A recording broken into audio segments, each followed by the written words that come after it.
Rome's Campo De'Fiore district features the city's most spectacular flower market. For me, it is the beating heart of the city, pulsating with sights and sounds. Vasily Kandinsky, the Russian painter whose name adorns a plaque on an orange apartment house in the neighborhood called the Market, a symphony of color. Each season strikes a different keynote. Chrysanthemums in the fall, poinsettias in winter, lilies in spring, roses in summer.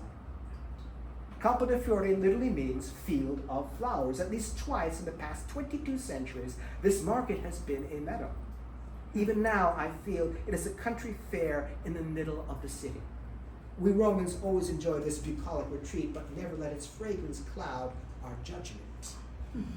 The piazza's notorious history complicates its beauty.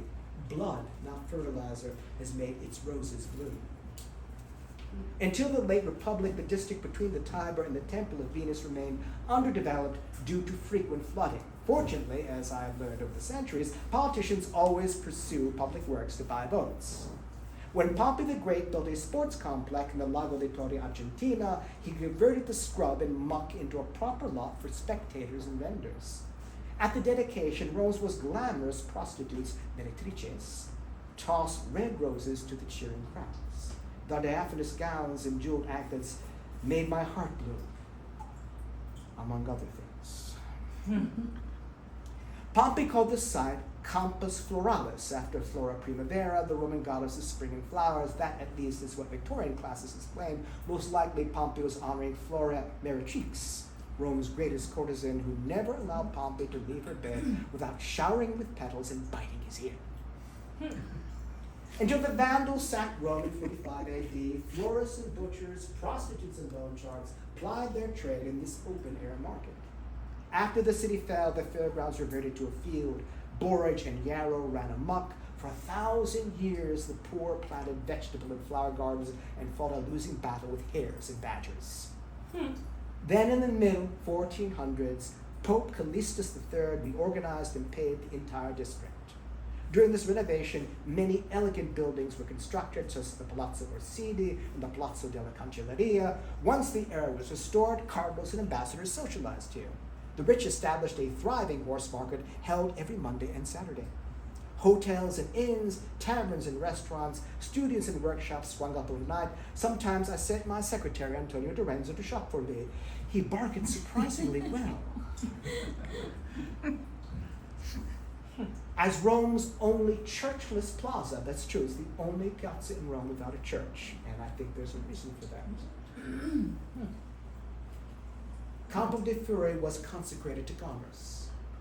Its surrounding streets honored various trades: Via de Balestrate, crossbow makers; Via de Balari, coffee makers; Via de Capellari, hatters; Via de Chiaravari, locksmith; Via de Gubbiatori, tailors.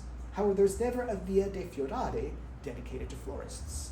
A grave injustice, I think. After all, it was florists who gave the square its distinct character. Business was brisk. Visitors brought wreaths for the jockeys in the Palio, the annual municipal horse race, garlands for the dancers and musicians in the street fairs, and bouquets for the Swiss guards and the papal parades. They also bought posies for condemned prisoners. For centuries, criminals and heretics were tortured and executed here.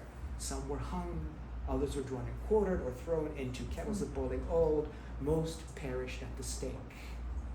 The most famous victim was Giordano Bruno, condemned in 1600 for denying the Trinity and the divinity of Christ. The Dominican friar also taught that stars and other suns in the universe. Proud and sarcastic, he accused his opponents at a debate in Oxford of, quote, farting out of their mouths.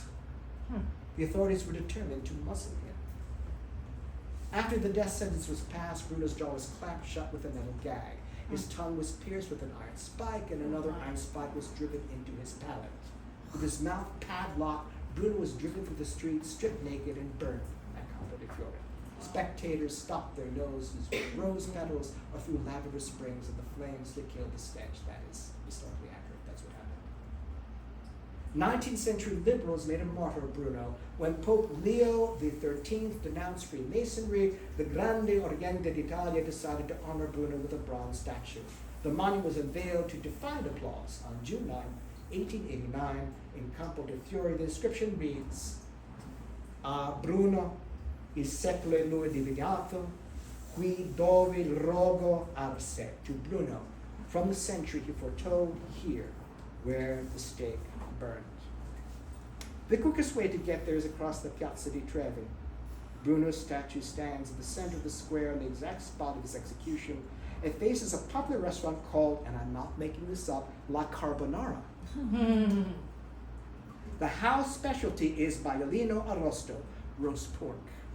I wince but also laugh. Meanwhile, smiling couples continue to shop at a flower stand beside the statue standing. That's life.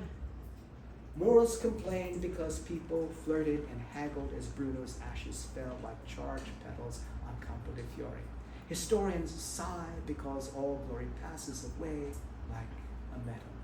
But poets rejoice because, despite a cruel heritage, Roman lovers still buy roses. Breathe deep, my friends, and savor their scent. The dead are pollen elite.